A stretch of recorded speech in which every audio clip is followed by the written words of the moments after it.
Hi, Ed here from keywordspeopleuse.com, and I've got an exclusive time-limited offer for you. If you book a product demo with Keywords People Use, I'll give you a free 7-day trial of our standard plan, which allows you access to our new content optimization tool. This tool hooks into your Google Search Console data so we can find all the keywords you're ranking for and what pages are ranking. We then crawl your site content and use advanced machine learning techniques like embeddings and cosine similarity to find you content optimization opportunities that will quickly boost your impressions and clicks from Google.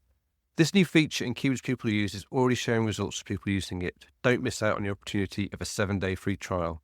Just go to keywordspeopleuse.com/demo to book your slot. That's keywordspeopleuse.com/demo. You'll find the link in the show notes of this episode. Hi, Ed Dawson here. And as I'm a bit busy at the moment and need a break, welcome to another one of my Best of SEO is Not That Hard podcasts. These are the episodes from the back catalogue that I think have the greatest hits and ones that are still relevant and provide great value for you. So without further ado, let's get into the episode. Hello and welcome to SEO is Not That Hard. I'm your host, Ed Dawson, the founder of keywordspeopleuse.com, the solution to finding the questions people ask online. In today's episode, I'm going to talk about deciphering EEAT with Google Patents. Let's start by discussing what EEAT actually stands for. So it's an acronym that stands for Experience, Expertise, Authority and Trust. And these are things which are mentioned in Google's rater guidelines. Now, Google raters are a set of people who go online and look at websites that Google asks them to, and they score the websites on a number of factors based on a whole bunch of guidelines that's actually published in the Google Rater Guidelines that anyone can go and read. It's a big, big document. But these raters are human raters, and they go out there and they score a whole bunch of websites against these criteria. Now, they're not there to actually promote or demote the individual websites they're looking at. What they're doing is they are training Google's machine learning models. So it's a way of Google will aggregate all the data from all their raters and then see how their algorithm is performing against these websites. And it will then use that feedback of its model using machine learning techniques to actually help it re-rank and improve the rankings across all websites over time.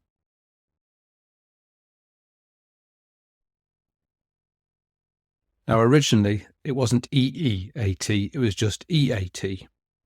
And that was expertise, authority and trust. And that goes back to about 2014. And expertise meant, what is the expertise of the creator of the content? Authoritativeness meant, what's the authoritativeness of the creator of the content itself and the website?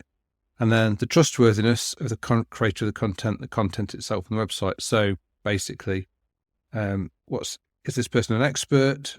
Do they talk authoritatively? And can we trust them? Then in about 2022, Google added an extra E at the start to stand for experience. So this is where I think they were trying to realize that not everybody has an expert in terms of a qualified expert. But if someone has a huge amount of experience in a subject area, then their input, their content has value too. So we now have EEAT. Now it's clear from Google's rater guidelines and the amount of effort it's put into classifying EEAT over time that it's a really important thing to score highly on if you want your content to rank. Now, this means that obviously lots of people have been spending a lot of time trying to work out what EEAT is, how to demonstrate it on their website. And this is especially coming to focus again with the helpful content update, where lots of people who have a lot of experience in their subjects, or so they claim anyway, and have no reason to doubt them, have seen massive drop-offs in traffic, and they've obviously clearly been found by Google to not be helpful. So you would think logically that if you are faring badly in the helpful content update, you probably have problems with your EEAT.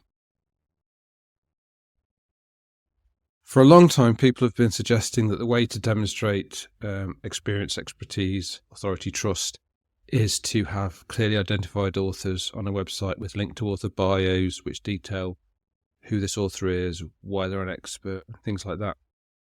Now, I've always been slightly skeptical that it's as simple as that, because it's very fakeable. How does Google know whether people have qualifications that they do or don't claim to have? We see people out there who are creating personas. So like essentially creating fictitious people and giving them lots of qualifications. There's nothing to stop people just looking up a genuine doctor, for example, if you're trying to give medical advice, to look up the details of a genuine doctor and making out that you're posting as them. It just seems so easy to game that way, and Google tends to try and avoid things that are easy to game. So there must be other ways that they're doing this, and especially with the recent helpful content update, loads of people getting smashed who were saying, but I've got all my author bios on there, I've got my details, I've got all these things on there, but clearly it's not enough. I'm also rather sceptical as to it being a simple create author bios solution, because on broadband.co.uk we did have author bios and author pages, but on most of my other sites that I've created, I've never done that since, and it's not caused any problems in terms of them becoming topically authoritative and ranking and coming through, core updates and all these things with no issues. So, and if you're also looking at plenty of other sites you see online that rank really well for very competitive terms, some of them have author bios, others don't have author bios. Some, there's such a variety out there, and it's not that every page you see ranking has got all these particular things ticked off. So there's definitely something more to it than just simple fixes like that. So this is a perfect example of where actually going back a step and thinking, now what can we learn? Is there anything in Google patents that we can sort of attribute to EEAT? Now, there is no EEAT patent out there, and Google themselves say, however true or not, but they say that they don't talk about EEAT as a thing algorithmically in-house, and they possibly don't if that's the way that they just train their raters to think about that, and then the raters score sites, and then the machine learning bases scoring of other sites on that data set. So doing some research into what patents might specifically be related to EEAT, came across a great article by Lily Ray and Bill Swasky from October 2020, which dives into what Google patents might have an impact on EEAT. Back then it was just called EAT. And there's two in particular that it comes up with, and that's the generating author vectors patent and the generating website representation vectors. Now, I'll link to the article on both of these patents in the show notes. Now, essentially, what these two patents are doing, they're trying to create a repeatable, programmatic way of classifying authors and websites in a way that is hard to fool, hard to game. So let's look at each of these patents individually. The first one is the generating authors vector. And in this one, what Google's trying to do is they're trying to be able to characterize authors, identify unique traits about their writing style, and then identify other authors whose writing is similar. So this means that they don't have to rely on people saying who the author is on an article, because A, that can be faked, B, people might not do it anyway, and it's just not safe to rely on people self-classifying. This way they can actually start to spot authors based on their writing style. So it's like identifying the fingerprints. Everybody has a unique way of writing. There's little mannerisms they'll use within their writing and their speaking that is unique to them. And this patent uses what they call a neural network, or in what we call now AI, to be able to start to classify authors. So it can start to spot new authors coming along. It can start to spot where their writing is. It can classify their style of writing and how it fits with others. So if they have already got a corpus of experts, if you are starting to write in a similar way to those experts on a particular subject, it can start to classify you with them, or it can classify you at different levels. So, for example, you could see if you started a website and you claim to be a medical doctor, and you started putting medical information up there and claiming to be that kind of expert, Google would be able to compare your writing style and the fingerprints within your the content you were producing on that subject, and compare it to known experts on the same subject. And if you're not matching the same kind of patterns and styles, if you are too far away from what it's expecting, then it can probably internally say, no, this person isn't a doctor. I don't trust this person because they don't match the profiles that I've got for this subject area and for the experts in that subject area. And remember, it's training data by real world Google raters who are going out there and doing that sort of expert rating for all those websites. So it's got that training set that is built from the Google raters, and it can compare you against that. And if you're not matching what it's expecting, then it's not going to class you as an expert. Now, if you think about it, this is a really elegant solution for identifying authors, identifying levels of expertise in a way which doesn't rely on people self-certifying, doesn't rely on people presenting information in exact ways or identifying who they are. It's really smart. And if you're trying to classify the entire web, and all the content that's been produced out there, then it would work.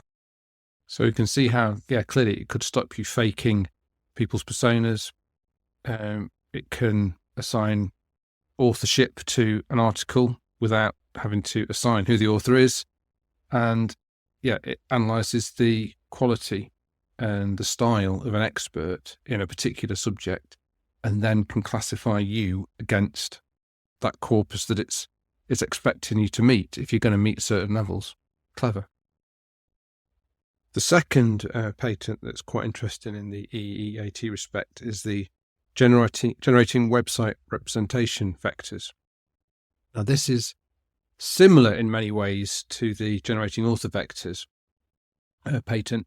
What it does is it essentially looks to classify a website into a particular topic or niche, like health, finance, that kind of thing, and then classify that site within that niche as to the level of expertise that's on that site. So, for example, the example it gives on the actual patent is if it was a medical site, that you would have first tier sites which are written by experts like actual doctors, second tier sites which would be written by say medical students, so people with slightly less knowledge but still heading toward an expert level, and then the third tier being that produced by lay people, those with no medical qualifications. It doesn't stop them writing about medical subjects, but obviously they're a different level of classification than either doctors or medical students. And again, the key thing here is that how it makes that decision is based upon a machine learning model that's been trained by an artificial intelligence neural network based on feedback from Google quality raters, so real human feedback into a training model that then allows the AI to essentially look at any site and classify it against that model. So we can see with taking these two patents together how it can classify authors and classify websites and the different levels of expertise of each, that could quite clearly feed into the EEAT theory and sort of hypothesis that they're working on, that if sites and authors meet those two things based on these machine learning models that they've built that says this is what all the criteria that a site should meet, then you can see how it would work, and you could see how it gets around lots of the problems that we've discussed earlier.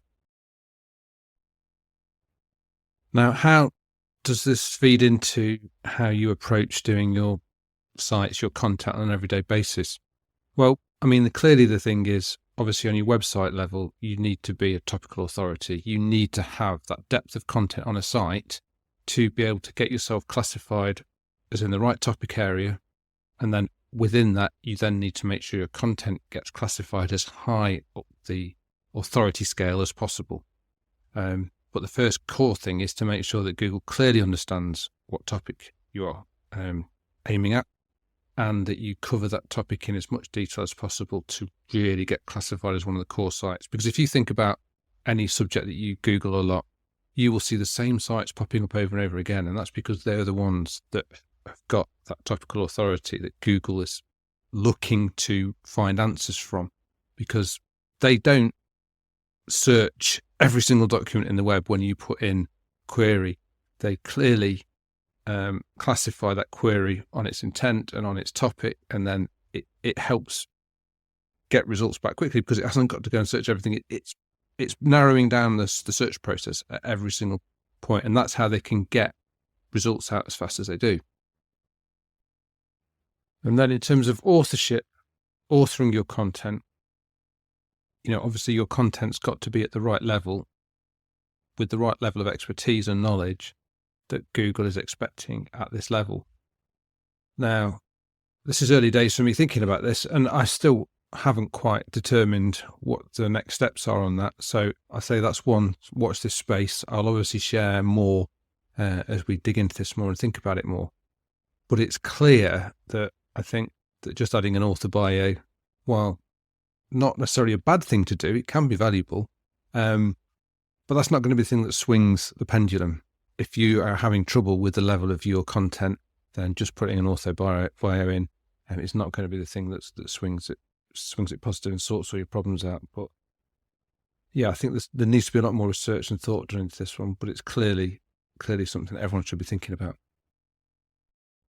Now, just one word of warning that I always say when it comes to patents: just because it's in a patent doesn't necessarily mean it is implemented in Google algorithms. It doesn't necessarily mean that even if it's partly implemented, that it's completely implemented like that. These things change over time, but it gives you at least an idea in the direction of thought of the engineers at Google. So when they're thinking about how do we solve this problem, that's when they produce these patents. And if you can see common themes within them, then you can quite often see, this is how it's going, the direction of travel they're going. And putting on my computer scientist hat, because I am actually a trained computer scientist, I can see how this gets around lots of the problems that the simple solutions that people come up with for how to maybe sort out EAT. There are problems in scaling it. There are problems in using it reliably. There are problems on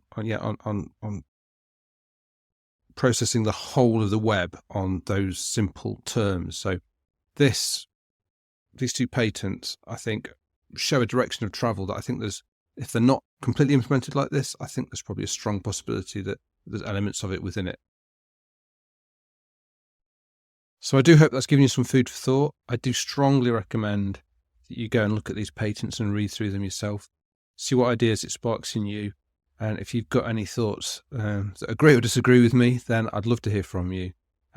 Just email me at podcast@keywordspeopleuse.com or find me on Twitter. My handle is @channel5.